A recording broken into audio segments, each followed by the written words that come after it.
അച്ഛന്മാരെ, സിസ്റ്റേഴ്സ്, സഹോദരി സഹോദരന്മാരെ, ഏറ്റവും വാത്സല്യമുള്ള കുഞ്ഞുമക്കളെ, നമ്മളിന്ന് മാലാഖമാരുടെ സംഗീതത്തോട് ചേർന്ന് നമ്മുടെ കർത്താവ് സംസാരിച്ച അറമായ ഭാഷയോട് ഏറ്റവും അടുത്തു നിൽക്കുന്ന സുറിയാനി ഭാഷയിൽ നമ്മൾ പരിശുദ്ധ കുർബാന അർപ്പിക്കുകയാണ്. 1962 മലയാളത്തിൽ നമ്മുടെ പരിശുദ്ധ കുർബാന ആക്കുന്നതിന് തൊട്ടുമുമ്പ് വരെ ഏതാണ്ട് 19ാം നൂറ്റാണ്ട് നമ്മുടെ പൂർവികര് ഈ ഭാഷയിൽ ഈ കുർബാനയായിരുന്നു അർപ്പിച്ചിരുന്നെന്നുള്ളത് നമുക്ക് വലിയ ഒരു അനുഭവമായിട്ട് തന്നെ തീരുകയാണ്. ബഹുമാനപ്പെട്ട മറ്റത്തിലച്ഛൻ പറഞ്ഞതുപോലെ സുറിയാനി ഭാഷ നമ്മളെ അപ്പസ്തോലിക കാലഘട്ടത്തിലേക്ക് കൊണ്ടുചെല്ലുന്നു.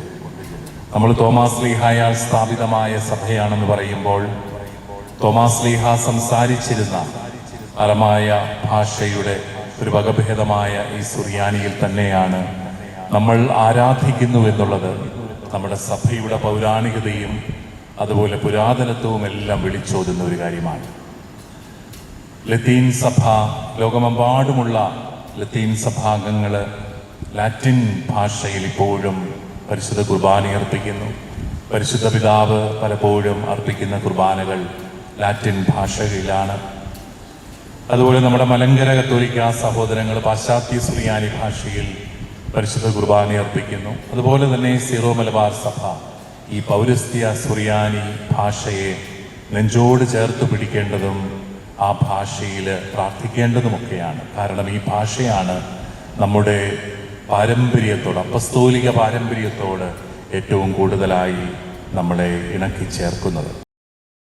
നമ്മൾ ഇത്രയും പേര് കൂടി ഈ കുർബാന അർപ്പിക്കുമ്പോൾ ഒരുപക്ഷെ നിങ്ങൾക്ക് അക്ഷരം പ്രതിയെല്ലാം മനസ്സിലാകണമെന്നില്ല. മലയാളം കുർബാന അറിയാവുന്നവർക്ക് ഇന്നതൊക്കെയാണ് പ്രാർത്ഥിക്കുന്നതെന്ന് ആയെന്നിരിക്കും. പക്ഷേ നമുക്ക് എല്ലാം മനസ്സിലാവുക, അക്ഷരം പ്രതി മനസ്സിലാവുക എന്നുള്ളതിനേക്കാളും ഏറ്റവും പ്രധാനം സ്വർഗീയ ആരാധനയിൽ പങ്കെടുക്കുക എന്നുള്ളതാണ്. നമ്മുടെ പരിശുദ്ധ കുർബാനയൊക്കെ സ്വർഗീയ ആരാധനയിലുള്ള ഒരു പങ്കുപറ്റലാണല്ലോ. അതുകൊണ്ടാണ് നമ്മൾ മാലാഖമാരുടെ പ്രാർത്ഥന ഏറ്റവും കൂടുതലായിട്ട് കുർബാനയിൽ അർപ്പിക്കുന്നത്, കുർബാനയിൽ ചൊല്ലുന്നത്.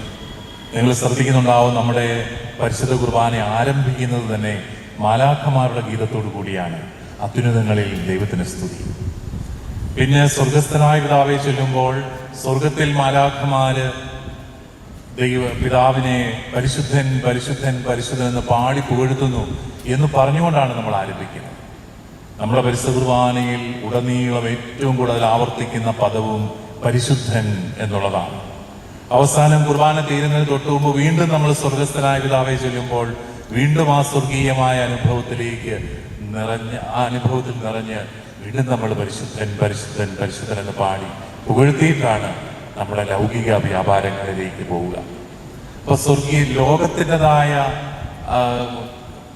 പലവിധ വ്യാപാരങ്ങളിൽ ഒഴുകുന്നവരെ സംബന്ധിച്ച് ദൈവികമായ ഒരു അനുഭവം, സ്വർഗീയമായ ഒരു അനുഭവത്തിലേക്ക് കടന്നു വരാൻ നമ്മളെ ക്ഷണിക്കുന്നതാണ് ഓരോ ആരാധനയും. അതുകൊണ്ട് തന്നെ ഈ പരിശുദ്ധ കുർബാനയിൽ നമ്മൾ മാലാഖമാരുടെ സംഗീതത്തോട് ചേർന്ന് നമ്മൾ പ്രാർത്ഥിക്കുകയാണ്. സ്വർഗീയമായ ഒരു അനുഭവത്തിലേക്ക് നമ്മളെ ഇത് നയിക്കുകയാണ്. വ്യക്തിപരമായും എനിക്കിത് വലിയൊരു സന്തോഷമുള്ള ഒരു അനുഭവമാണ്. നമ്മുടെ കർത്താവ് സംസാരിച്ച ഭാഷ അതിനോട് ഏറ്റവും ചേർന്ന് നിൽക്കുന്ന സുറിയാനി ഭാഷയിൽ തന്നെ ഈ ആരാധനാക്രമം അർപ്പിക്കാനായിട്ട് സാധിക്കുന്നു എന്നുള്ളത്. നിങ്ങൾ ഈ ജൂബിലി വർഷത്തോടനുബന്ധിച്ചുള്ള ജൂബിലി ജ്യോതി പേടക പ്രയാണത്തിന്റെ സമാപനത്തിൽ കൂടിയാണ്. നമ്മുടെ അതിരൂപതയിലെ 80,000-ഓളം കുടുംബങ്ങളിലൂടെ ഈ ജൂബിലി ജ്യോതി കടന്നുപോയി. അവിടെ എല്ലാവരും എല്ലാ ഭവനങ്ങളിലും എത്തി പ്രാർത്ഥിച്ചു. വലിയ അനുരഞ്ജനത്തിന്റെ അനുഭവത്തിലേക്ക് കടന്നു.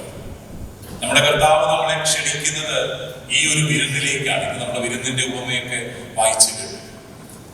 ഈ അനുരഞ്ജനത്തിന്റെ വിരുന്നിലേക്കാണ് നമ്മളെ ക്ഷണിക്കുന്നത്. പക്ഷെ ഈ വിരുന്നിൽ പങ്കെടുക്കാതെ മാറി നിൽക്കുന്നവരുണ്ട്. ഞങ്ങൾക്ക് പഴയ ജീവിത സാഹചര്യങ്ങളിലേക്ക് തന്നെ പോയാൽ മതി എന്ന് പറഞ്ഞു പോകുന്നവരുണ്ട്. നമ്മുടെ അനുരഞ്ജനം അടിസ്ഥാനപരമായി ദൈവവുമായിട്ടാണ്, നമ്മുടെ സഹോദരങ്ങളുമായിട്ടാണ്, പ്രകൃതിയുമായിട്ടാണ്.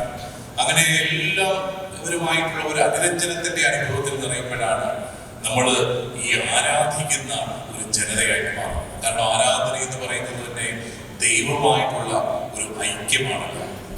അതുകൊണ്ട് നമുക്ക് ഈ അനുരഞ്ജനത്തിന്റെ അനുഭവത്തിൽ വളരാൻ സാധിക്കുക എന്ന് പറയുന്നത് ഏറ്റവും പ്രധാനപ്പെട്ട ഒരു കാര്യമാണ്. ഞാൻ നമ്മുടെ അച്ഛന്മാര് പറഞ്ഞ പല വാർത്തകൾ കേട്ടു. പല ഇടവകകളിലും ഈ ജൂബിലി പേടക പ്രയാണത്തിന്റെ ഈ അവസരത്തിൽ പല കുടുംബങ്ങളും തമ്മിലുള്ള വഴക്കുകളൊക്കെ മാറി. വർഷങ്ങളായിട്ട് അയലോകത്തെ വീടുകളൊക്കെ പോകാനും അങ്ങോട്ടേക്ക് കൊണ്ട് പോകാനൊക്കെ തുടങ്ങി. അങ്ങനെ ഒരു അനുരഞ്ജനത്തിന്റെ അനുഭവം കുറേ ഭവനങ്ങളിൽ എത്തിക്കാനായിട്ട് നമുക്ക് സാധിച്ചു. അതിനെല്ലാം ഓർത്ത് നമുക്ക് ദൈവത്തിന് നന്ദി പറയാം. നമ്മൾ പലപ്പോഴും ഈ വിദ്വേഷത്തിലും കലഹത്തിലും ഒക്കെ ആയിരിക്കുന്നത് കുറെ ഭയപ്പാടുകളുടെ പേരിലാണ്. നമുക്ക് മറ്റുള്ളവരെ ഭയമാണ്, മറ്റുള്ളവരെ സംശയമുണ്ട്, പിന്നീട് മറ്റുള്ളവരെ നമ്മളെ തോൽപ്പിച്ചു എന്നുള്ളൊരു ചിന്തയുണ്ട്, മറ്റുള്ളവർ നമ്മളെ വഞ്ചിച്ചു എന്നുള്ളൊരു ചിന്തയുണ്ട്. ഇങ്ങനെയൊക്കെയുള്ള മുറിപ്പെട്ട അനുഭവങ്ങളും വെച്ചുകൊണ്ടിരിക്കുമ്പോഴാണ് നമുക്ക് ക്ഷമിക്കാനായിട്ട് സാധിക്കാത്തത്. നമ്മുടെ പരിശുദ്ധ കുർബാനയിൽ പങ്കെടുക്കുമ്പോഴുള്ള ഏറ്റവും വലിയൊരു കൃപ എന്താണ്? നമുക്ക് ക്ഷമിക്കാനുള്ള കൃപ കിട്ടുകയാണ്. നമ്മുടെ ഓരോ കുർബാനയിലും നമുക്ക് കിട്ടുന്ന രണ്ട് ശക്തികളുണ്ട്. ഒന്ന് ക്ഷമിക്കാനുള്ള ശക്തിയാണ്. നമ്മുടെ പരിശുദ്ധ കുർബാന മനോഹരമാണ്. ഈ കുർബാനയിൽ ദൈവജനം വാപൊളിച്ച് ആദ്യം ചൊല്ലുന്ന വാക്ക് അനുരഞ്ജിതരായി തീർന്നിടാം എന്നുള്ളതാണ്. കാരണം അനുരഞ്ജനത്തിന് വേണ്ടിയിട്ടുള്ള ബലിയാണിത്, അനുരഞ്ജനത്തിനുള്ള ആഹ്വാനമാണിത്. നമുക്ക് ലഭിക്കുന്ന വലിയ ശക്തി എന്ന് പറയുന്നത് അനുരഞ്ജനപ്പെടാനുള്ള ശക്തിയാണ്, ക്ഷമിക്കാനുള്ള ശക്തിയാണ്. അത് ചിലപ്പോൾ മാനുഷികമായ രീതിയിൽ നമുക്ക് ക്ഷമിക്കാൻ പറ്റത്തില്ലായിരുന്നു. അവിടെ ദൈവികമായ ഒരു കരുത്ത് നമുക്ക് കിട്ടുകയാണ് നമ്മുടെ സഹോദരങ്ങളോട് ക്ഷമിക്കാൻ. അപ്പോഴാണ് യഥാർത്ഥമായ ഒരു സമാധാനം നമ്മുടെയൊക്കെ സമൂഹങ്ങളില്, കുടുംബങ്ങളിലെല്ലാം ഉണ്ടാകുന്നത്. രണ്ടാമതായിട്ട് നമുക്ക് കിട്ടുന്ന ശക്തി എന്ന് പറയുന്നത് ബലിയാകാനുള്ള ശക്തിയാണ്. കർത്താവിന്റെ ബലിയിൽ പങ്കുചേരുന്നവർക്ക് ജീവിതം ബലിയായിട്ട് അർപ്പിക്കാൻ കർത്താവ് കരുത്ത് നൽകുകയാണ്.